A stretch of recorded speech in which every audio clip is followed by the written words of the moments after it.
तो नमस्कार दोस्तों, आप सभी का स्वागत है हमारे इस पैरामेडिकल के YouTube चैनल टोटल लर्निंग पे। दोस्तों, मैं आप सभी के सामने हिंदी का फर्स्ट डेमो क्लास लेकर के आ गया हूँ। दोस्तों, जो लोग हमारा पेड क्लास ज्वाइन करना चाहते हैं तो आप सभी लोग पहले डेमो क्लास देख लो, फिर उसके बाद आप सभी लोग हमारा पेड क्लास को ज्वाइन कर सकते हो। तो दोस्तों, पेड क्लास का इन्फॉर्मेशन थोड़ा बहुत पहले दे देता हूँ, फिर उसके बाद हम लोग डेमो क्लास को स्टार्ट कर देते हैं। आपका कॉन्टैक्ट नंबर ये वाला है, आप इस पर कॉल भी कर सकते हो और साथ ही दोस्तों व्हाट्सएप भी कर सकते हो। ठीक है, अब दोस्तों मैं बता दूं यहाँ पे आपको पेड क्लास में क्या क्या मिलने वाला है। तो दोस्तों, मैं खुद जीके और हिंदी का आप सभी को स्टडी लाइव करवाने वाला हूँ। ठीक है, तो इसका प्राइस मैंने आप सभी के बीच मात्र एकदम मिनिमम फी 9 के बराबर रखा है, जिसका फीस मैंने 149 रुपीज़। ठीक है, मात्र 150 रुपया में आपको जीके और हिंदी की तैयारी बहुत ही बेहतर तरीके से कराई जाएगी। आपको प्रत्येक क्लास का पीडीएफ मिला जाएगा, फिर रिकॉर्डिंग भी मिलेगा सब क्लास का। और देख सकते हैं आपके सामने मैं भी डेमो लेकर के आ गया हूँ। तो दोस्तों, 150 रुपया में आपको जीके और हिंदी, केवल जीके और हिंदी को मिल रहा है। तो जो लोग जीके और हिंदी करना चाहते हैं तो आप लोग हमारे दिए गए इस नंबर पे कांटेक्ट करिए, व्हाट्सएप करिए या कॉल भी कर सकते हो। ठीक है, इन्फॉर्मेशन भी ले सकते हो। तो चलिए दोस्तों, इस वीडियो को शुरू करते हैं। तो दोस्तों, हमारा जो हिंदी का सिलेबस में पहला चैप्टर है कि वर्ण विचार। आपका पैरामेडिकल में एग्जाम में आता है कि वर्ण विचार आखिरकार होता क्या, यानी कि देखिए आपका पैरामेडिकल में क्वेश्चन इस तरीके से पूछता है कि जो क है उसका उच्चारण स्थान कहाँ से होता है, ख कहाँ से बोला जाता है, कंठ रहेगा, मूर्धा रहेगा, तालु रहेगा, ऐसा क्वेश्चन आपके एग्जाम में पूछता है। तो बस उसका भी मेरे पास बहुत ही जबरदस्त ट्रिक है, आसानी से आप सब लोग उसको सॉल्व कर सकते हो। तो सबसे पहले हम लोग जानते हैं वर्ण विचार में भाषा। आखिरकार भाषा क्या होता है? तो देखिए, व्यक्ति के द्वारा सार्थक रूप में, यानी कि किसी भी दम वाली बात को, है ना, सही रूप से उच्चारित करते हैं तो उसे हम लोग क्या कहते हैं? भाषा कहते हैं। अब अगला हमारे सामने आता है वर्ण। तो भाषा को हम लोग बोलते हैं तो जो बोलने की सबसे छोटी इकाई होती है ना, जैसे क होता है, क से क ख, यानी कि जो क ख ग घ अंगा, इन सभी से मिलकर के एक शब्द बनता है। और उस शब्द को हम लोग जब बोलते हैं तो उसको हम लोग क्या कहते हैं? भाषा कहते हैं ना। तो वो जो मिल के शब्द बनाना, वो क्या हुआ? इकाई हुआ। किसका इकाई हुआ? भाषा का इकाई हुआ। और उस इकाई को हम लोग क्या कहते हैं? वर्ण कहते हैं, जिसके खंड नहीं हो सकते। अब उसका खंड नहीं हो सकता है दोस्तों, याद रखिएगा। ठीक है, अब देखिए, अब वर्ण का प्रयोग क्या क्या होता है। तो वर्ण का प्रयोग पहला है ध्वनि चिन्ह और दूसरा है लिपि चिन्ह, तीसरा और ये हमारे सामने दूसरा आता है। इसका उपयोग हम लोग मौखिक रूप, बोलने के रूप में भी करते हैं और लिखने के रूप में भी करते हैं। जैसा कि हमने पूरा ये वर्ण को ही लिखा है ना। जब आप इसको तोड़ोगे ना तो समझ में आ जाएगा, है ना। देखो, ये इसमें वह है, वह भी हमारा क्या है? व्यंजन है। तो वो क्या होता है? ये हमारा सब वर्ण ना है। सो अब वो वर्ण को डिवाइड करेंगे, जब हम वर्ण को डिवाइड करेंगे तो उसमें दो कैटेगरी आ जाएगा, स्वर्ण वर्ण और व्यंजन वर्ण, है ना। अब देखिए, अब वर्णमाला होता क्या है? तो वर्णों के व्यवस्थित समूह को, है ना, किसी भी प्रकार, देखो जैसे कि वर्ण है, वर्ण तो बहुत सारा हो गया, अ आ ई उ क ख ग, मतलब कुछ भी हटा दो वो क्या हो जाएगा? हमारा सारा वर्ण हो जाएगा। लेकिन दोस्तों, मैं यहाँ पे बता दूं आप सभी को, एक व्यवस्थित रूप में, जैसे क ख ग घ अंगा, ये क्या हुआ? सीरियल हुआ।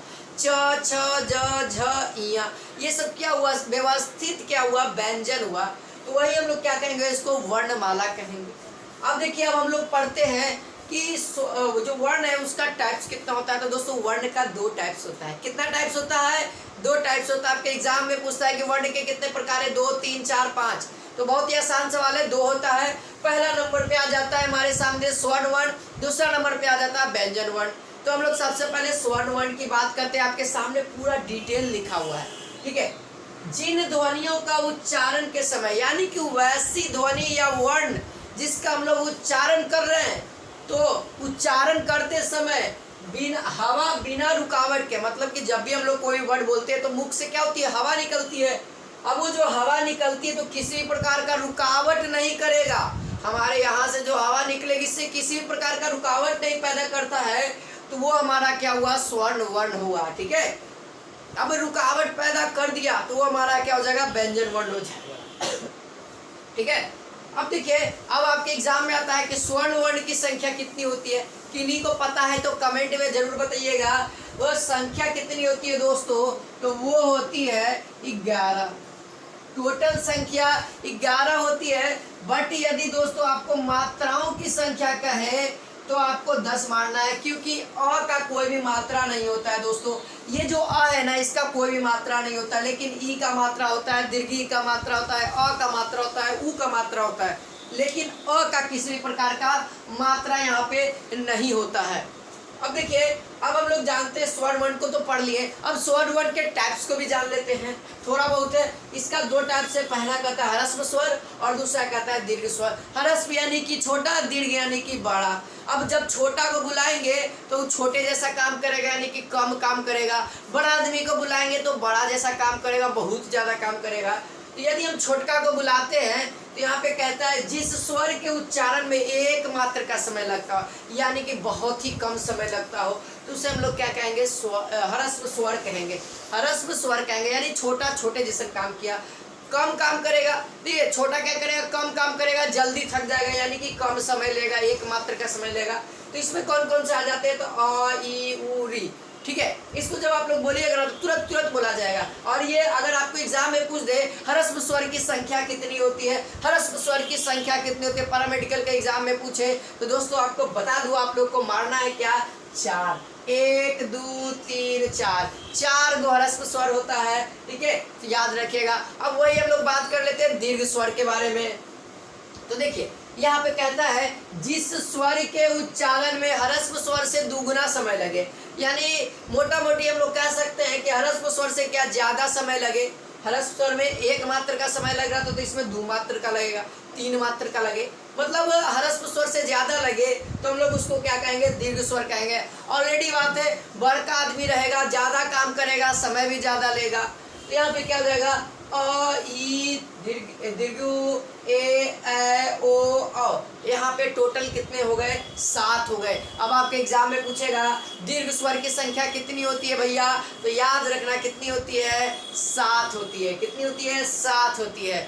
तो आपसे ये भी क्वेश्चन दिक्कत दूर हो गया है ना।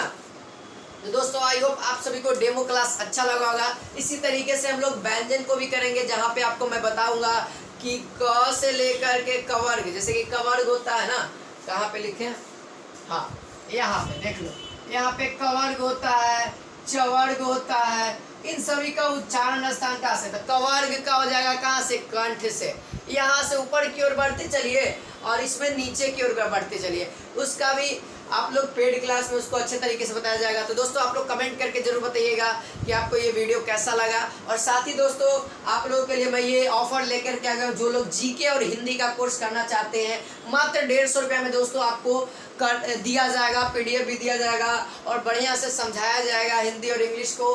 आपको सोच लीजिए जीके से 20 क्वेश्चन, जीके से कितना, 20 प्लस 15, 25 क्वेश्चन की तैयारी आपको 150 रुपये में कहीं नहीं होगा दोस्तों, एकदम धमाकेदार हमारे चैनल की तरफ से आकर आप लोग जल्दी से जाइए, इस नंबर पे विजिट करिए, मज़ा आ जाएगा। तो दोस्तों आज के लिए इतना ही, जय हिंद।